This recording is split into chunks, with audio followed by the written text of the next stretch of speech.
Good evening, I'm Ebony Brandon. Today is Monday, 15th January 2018.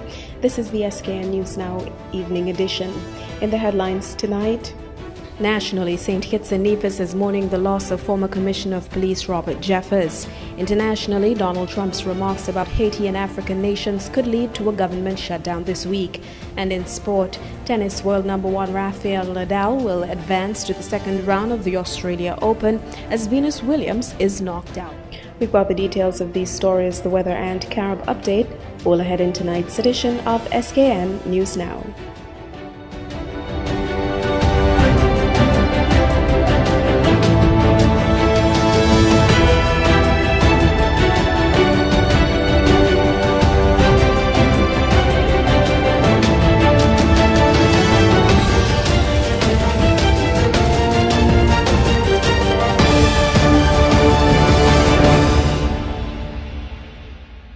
He's also remembered for his wisdom, courage, and dignified leadership. Mr. Jeffers was also a firm fixture in the communities he served. In 2008, former Commissioner Jeffers was honored at the Police Force's annual mess dinner when he was recognized for his lengthy service. Already in retirement at the time of the 2008 dinner, his character again showed itself when he freely offered his 4 decades of experience to his successor at that time, Commissioner Austin Williams. In retirement, Mr. Jeffers remained active, offering his wealth of knowledge and experience in policing and security issues to the nation in various forums and in media appearances. While up to news time, there was no statement from the police force. The government of St. Kitts and Nevis has formally extended condolences to Mr. Jeffers' family, wishing them comfort and strength in their time of loss. In other news, earlier word from the Nevis Reformation Party's departing leader, Honorable Joseph Parry, that there would be a challenge of the results in District 1 St. Paul in Nevis has been confirmed. In documents filed on 12th January with the High Court Registrar, Mr. Roberto Hector signaled his intention to challenge the election results in his constituency. Hector, who is the incumbent in the December 18, 2017 Nevis Island elections, lost his seat to the Concerned Citizens Movement Spencer Brand. Mr. Hector, who served 2 terms as the District 1 representative, secured 585 votes, while Mr. Brand edged him out to victory with 596 votes. In the court documents, Spencer Brand is identified as the first respondent, Supervisor of Elections Elvin Bailey, the second respondent, Registration Officer for the constituency of St. Paul, Calvin Foy, the third respondent, and the Attorney General of St. Kitts and Nevis, the fourth respondent. Mr. Hector's principal claim in the petition is that the voters' list in his district was defective and was also biased against him. He also claims that there were several other irregularities committed by parties, including the Electoral Office, which impacted the election in St. Paul. In his New Year's Day address to the nation, outgoing NRP leader Joseph Parry said he supported Mr. Hector's move, as free and fair elections are crucial to maintaining democracy. In other news developments, the Caribbean Community, or CARICOM, has joined much of the international community in condemning United States President Donald Trump for his derogatory description of Haiti and African nations. A statement from CARICOM said the bloc is deeply disturbed by reports about the use of derogatory and repulsive language by the President of the United States in respect of member state Haiti and other developing countries. CARICOM condemns in the strongest terms the unenlightened views reportedly expressed. During a meeting at the White House with lawmakers while discussing immigration reform, Trump reportedly questioned why protections should be included for citizens of Haiti and some African nations. It is at this point that the American president used the derogatory comment to describe those countries. Adding to the insensitive nature of the remark, Trump said he would rather have more immigrants to the United States from places like Norway. Donald Trump has since denied making the comment, but admitted he has taken a hard stance on immigration. He's also denied accusations being leveled against him that he's a racist. Following the 2010 earthquake, which caused widespread devastation in the embattled country, thousands of Haitians took advantage of a temporary visa program the United States government implemented to offer them refuge. President Trump has openly expressed his dislike for the initiative. CARICOM, meantime, added in its statement that it is also very concerned at constant U.S. attempts at besmirching Haiti and its citizens in what appears to be a deliberate attempt to perpetuate a negative narrative of the country. The CARICOM statement continued that it viewed the statement as an insult to the CARICOM, the countries named, and their citizens, and overall as totally unacceptable. The bloc went on that it fully supported the dignified response of the Haitian government to Donald Trump's highly offensive remarks, continuing that it should be recalled that Haiti is the second democracy in the Western Hemisphere after the United States, and that Haitians continue to contribute significantly in many spheres to the global community, and particularly to the United States of America. In other developments, the Royal St. Christopher Nevis Police Force and members of the administration of the Washington Archibald and Bastille High Schools met last week to discuss a host of safety and security issues with the goal of ensuring the protection of staff and students and the school's infrastructure. In the meeting, which took place at the Washington Archibald High School, the police team, headed by Assistant Commissioner of Police with responsibility for Operations Directorate, Terrence James, was joined by Washington Archibald High School Principal Joan Sargent, Bastille High School Principal Maurice Benjamin, and Ministry of Education Representative Education Officer Lisa Pistena. Commenting that the meeting formed part of the police force's ongoing community policing efforts, ACP James said engaging with schools at this level is the only way it will be possible to address the incidence of violent confrontations in the Federation schools. He added that similar exercises will be carried out in all the country's schools, as police partnerships with schools will ensure that the institutions remain safe for both students and faculty. Principals Sargent and Benjamin both noted that increased police patrols around the schools and the assignment of officers to the schools has made a great difference. Both schools called on the police to maintain their presence at the institutions over the year ahead. Other critical issues raised were the continued problems with gang-related activities at and around schools, securing the school's perimeter and facilities, and the availability of proper lighting on school campuses. Also present at the meeting were Police Tactical Commander Superintendent Adolph Adams, head of the Anti-Gang Unit Task Force, Inspector Travis Rogers, and Force Personnel Officer Clifford Gavaya. From the Washington Archibald High School, Vice Principal Stafford Pemberton and Guidance Counselor Pastor Lincoln Connor were present, and from the Bastille High School, Vice Principal John Samuel and Guidance Counselor Sasha Gay McDermott.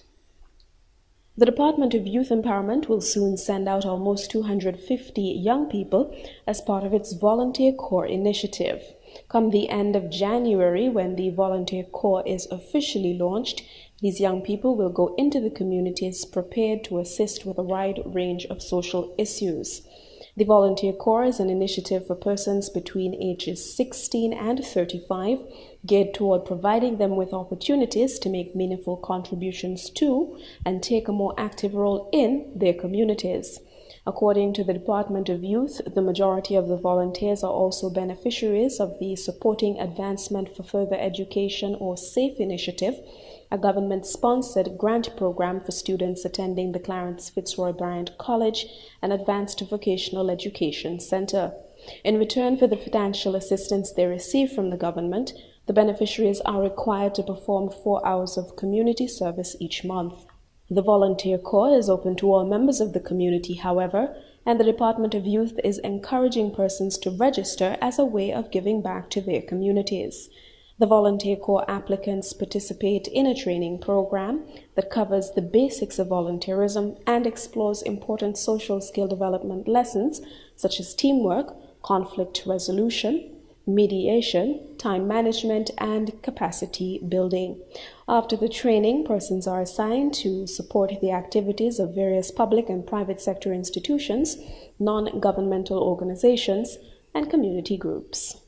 Finally, this evening, resident pathologist Dr. Adrian Nunez has confirmed that 29-year-old Torde Burrows' cause of death was asphyxia due to drowning. The Keon man lost his life on January 4th this year during a beach excursion at Carambola on Friars Bay. Burrows was with his twin brother and other companions. Sometime after going into the water, the group Burrows was with reported that he had not been seen for some time and so began a search of the area for him. He was found soon after floating in the water unresponsive. Emergency medical services were summoned. However, persons on the beach who had first aid training are reported to have come to Burrows' immediate assistance. The attempts to resuscitate him continued when the ambulance arrived sometime after, but he was pronounced dead on arrival at the Joseph N. France General Hospital that same day. That brings us to the end of our national developments this evening. Still to come, this evening's news presentation, sport, the weather, and international developments.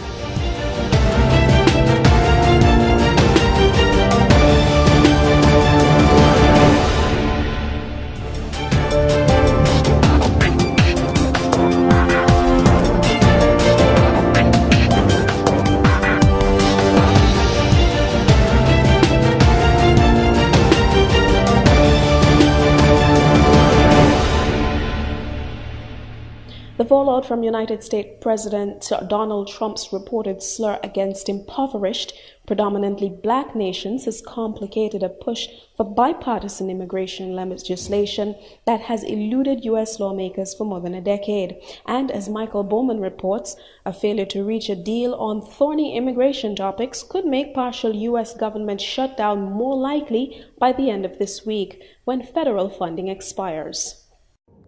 Last Thursday began with optimism on the Senate floor for a bipartisan accord to address the plight of hundreds of thousands of undocumented immigrants brought to America as children. A deal to pass DACA protections alongside a package of border security measures is finally within reach. Hours later, reports that President Trump had used an expletive in rejecting further immigration from countries like Haiti. I heard what he said. Exactly what he said. The president not only used that vulgar term once, he used it more than once. Trump took to Twitter to deny saying anything derogatory as reaction poured in. First thing that came to my mind was very unfortunate, unhelpful. It made me sad. It made me cry. I think he is a racist. Last year, Trump ordered an end to Deferred Action for Childhood Arrivals, or DACA, effective in March. Last week, a federal court blocked the order, but the push for a permanent legislative fix continues. Many Republicans want a deal that includes tougher border security and reforms to legal immigration. Republicans and Democrats want to solve the DACA situation, but we also want to make sure that we're not back here in 5 years doing the same thing again. What we have to do is secure our borders. Now the president is casting doubt that a deal is possible, blaming Democrats and calling it a great opportunity missed. Many Democrats, meanwhile, are linking a DACA fix to an extension of government funding. We're inching ever closer to the government spending deadline of January 19th, when we will have to address a host of unresolved issues. We must continue to press on and get a deal. I, for one, will not vote for government funding until we get a deal on DACA. Some lawmakers insist a bipartisan accord is within reach. The Democrats are negotiating in good faith. We are trying to come forward with a compromise, and I think we have, and you'll see that this week. By contrast, on Sunday, Trump tweeted, "DACA is probably dead because the Democrats do not really want it." Ethiopia's Prime Minister Haile Mariam Desalegn has held talks in the Sudanese capital, Khartoum, before heading to Egypt for a 4-day state visit. The leader is trying to diffuse tension over a giant hydroelectric dam that Ethiopia is building on the Blue Nile. Ethiopia aims to be the largest producer of hydroelectric power in Africa, but Egypt, which depends largely on the Nile's water, is deeply concerned. It says Ethiopia is trying to control the flow of the Nile, which could threaten its water security. Mohammed Val has the details. Work on the Grand Ethiopian Renaissance Dam started in 2011. It was the idea of the late Prime Minister Meles Zenawi, who wanted to make Ethiopia the largest producer of hydroelectric power in Africa. Now the government says it's getting close to that goal as the 6,000 megawatt dam nears completion. Its 1.8-kilometer wall straddles the Blue Nile in a deep gorge where the northern Ethiopian mountains slope downwards towards the Sudanese border. Its reservoir will have the capacity to hold up to 74 billion cubic meters of water, and it spans an area of 1,680 square kilometers. Ethiopian officials say the sole purpose of the dam is to generate electricity, but Egypt, the major downstream benefiter of the Nile water, is deeply concerned. It says Ethiopia is trying to control the flow of the Nile, which could threaten its water security. We usually work and cooperate to avoid any kind of tension, and there are some issues that should be taken away and separated from others. And I think the water issue for Egypt, Sudan and Ethiopia should bring us together in union, because it's the issue related to the future and the interest of the three countries. Egypt's concerned that a rapid filling up of the reservoir could drastically reduce the flow of water from the Blue Nile. Ethiopia has not said how long it will take to fill the reservoir. However, Ethiopia's immediate downstream neighbor Sudan has expressed satisfaction with the project, saying it's going to preserve part of its water that's used to flow into Egypt. Egypt refers to a colonial-era treaty that gave it a 78% share of the Nile, which it sees as a historic right. But other Nile Basin countries, including Ethiopia, were not part of that deal and have since signed their own agreement. This dam is not going to bring any significant harm upon the Egyptian side, and we are working on this. We're trying to be very transparent. There are reports Ethiopia has increased security measures around the dam and put in place a no-fly zone in the area. This is a sensitive region. Last week, Sudan closed its border with Eritrea and sent thousands of troops to the area after reports of possible troop deployment from Egypt and the United Arab Emirates inside Eritrea. Meanwhile, Ethiopia's Prime Minister is visiting Khartoum and Egypt for crucial discussions on the dam, with hopes of finding a way forward. Still to come in this evening's news presentation, sport, the weather and Carib update.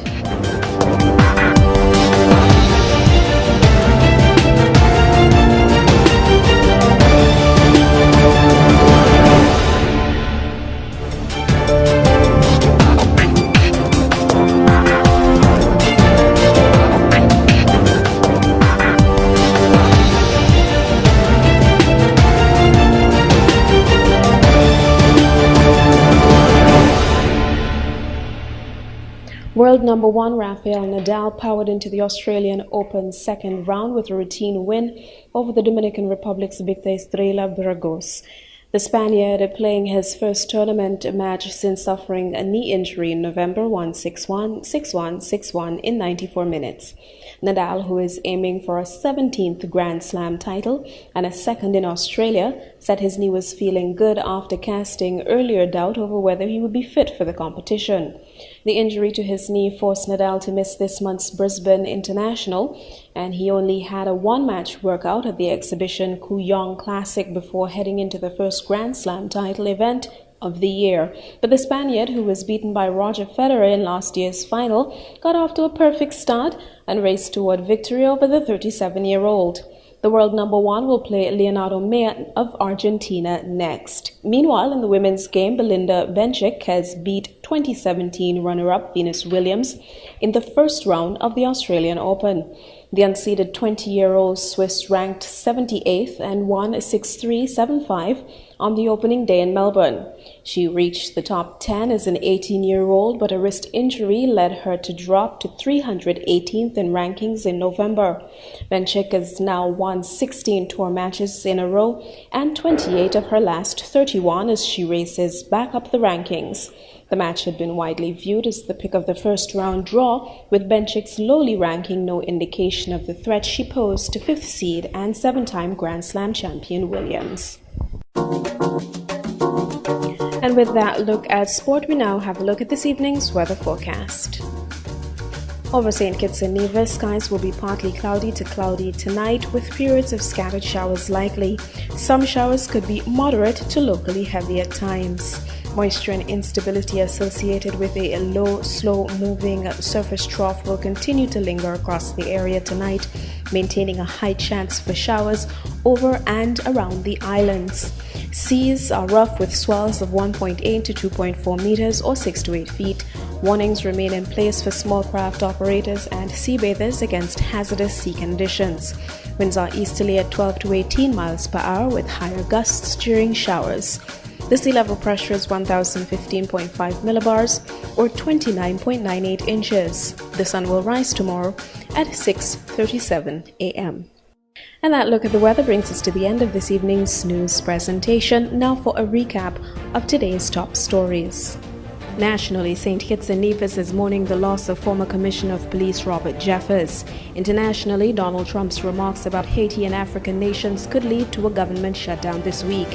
And in sport, tennis world number one Rafael Nadal will advance to the second round of the Australia Open as Venus Williams is knocked out.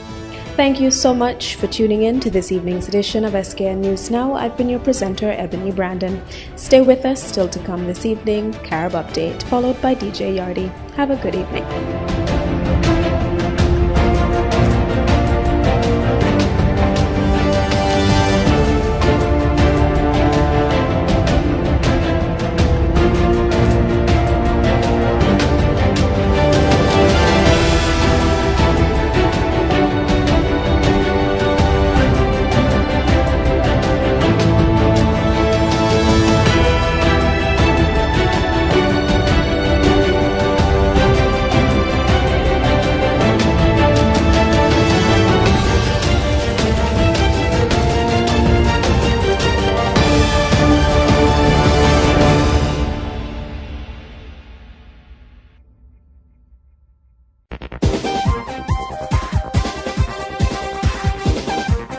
This is the Carib Update News Service, and reporting, I am Arcelyn Crosby. CARICOM condemns Donald Trump's reported comments on Haiti and other nations. This is the big story we are tracking this hour on the AM edition of Newsbreak for Monday, January 15th, 2018. Now for the details. The Caribbean Community CARICOM has said that it is deeply disturbed by the use of derogatory and repulsive language reportedly used by U.S. President Donald Trump in referring to Haiti, one of its member states, and other developing countries. A statement from the Secretariat of the weekend said the grouping condemns in the strongest terms the unenlightened views reportedly expressed. CARICOM said it fully supported the Haitian government's dignified response to the statements attributed to Trump. According to CARICOM, it should be recalled that Haiti is the second democracy in the Western Hemisphere after the U.S. and that Haitians contribute significantly in many spheres to the global community and particularly to the United States of America. CARICOM said they therefore viewed this insult to the character of the country's name and their citizens as totally unacceptable. Vice-Chancellor of the University of the West Indies, Professor Hilary Beckles, says the United States needs to respect the Caribbean and Haiti in particular. Beckles made the statement as the fallout continues over United States President Donald Trump's reported remarks about Haiti, El Salvador, and African nations. An independent audit on relief distribution in the aftermath of last year's hurricanes will be conducted in the British Virgin Islands. Disaster Coordinator and Caribbean Disaster Emergency Management Agency SEDEMA representative Superintendent Sylvan McIntyre will be in the BVI for the next 2 weeks to conduct the audit. McIntyre said the methodology to be used in the audit will involve the application of a survey tool, focus group discussions, interviews, and documentation review.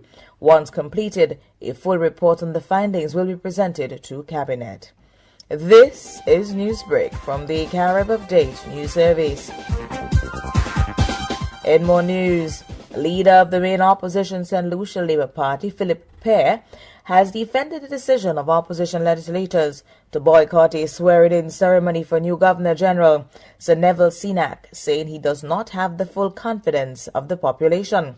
Sir Neville, 82, was sworn in Friday at the House of Assembly, replacing Dame Pearlette Louise, who had been in the position for 20 years. The SLP has been at odds with the manner in which the Alan Shastney government went about replacing her. According to Pear, the Prime Minister disregarded a principle or convention when urged consultation between the Prime Minister. Current Grenada Minister of Health Nicholas Steele has been formally launched as the ruling party's candidate for St. George South, the heart of the country's tourist belt. Steele, who last election represented the town of St. George, has switched constituency and is replacing current MP Alexandra Otway-Noel in the south. Otway-Noel was among those addressing a rally Sunday night, declaring that she is part of the team fully behind Steele's candidacy. I have known this man for a very long time, and he comes from an honest and hard-working family. I know that when I hand over the baton to him, he will continue the work that has been started and serve with love, compassion, and a solid commitment to making South St. George a better place for all who live and visit. Steele is expected to be challenged by Ray Roberts, a former sports broadcaster, who is said to be the candidate for the opposition National Democratic Congress. Roberts had been a vocal critic of a major hotel development in the area, an issue former Foreign Affairs Minister Peter David took up with him at the rally. Of this country, imagine they're building a huge hotel right where he grew up, and he opposed it. He opposed the workers getting work in the south of this country, and he talking about running the south. All he could do is run him out, brothers and sisters. Steele, meantime, said he was confident about being elected in the south and about the ruling New National Party returning in general elections widely expected within weeks. Steele said the government has led a revival in the national economy. So, friends, confidence has been restored. We felt that about a year and a half after the last election. We have cleaned up the disaster called Hurricane NDC. Although we've seen some storm clouds looming on the horizon, we have blue skies ahead of us now. We all feel in a position where we can finally see a clear path to continued success, to continued growth. To those of us who have enjoyed part of that success already, that we can see a path to it continuing. To those of us who have not yet been touched, that we can see a path to how it can be received. Grenada's Health Minister and ruling party candidate Nicholas Steele. This has been another edition of Newsbreak from the Carib Update News Service, the Caribbean's newsroom. Reporting, I am Oslin Crosby.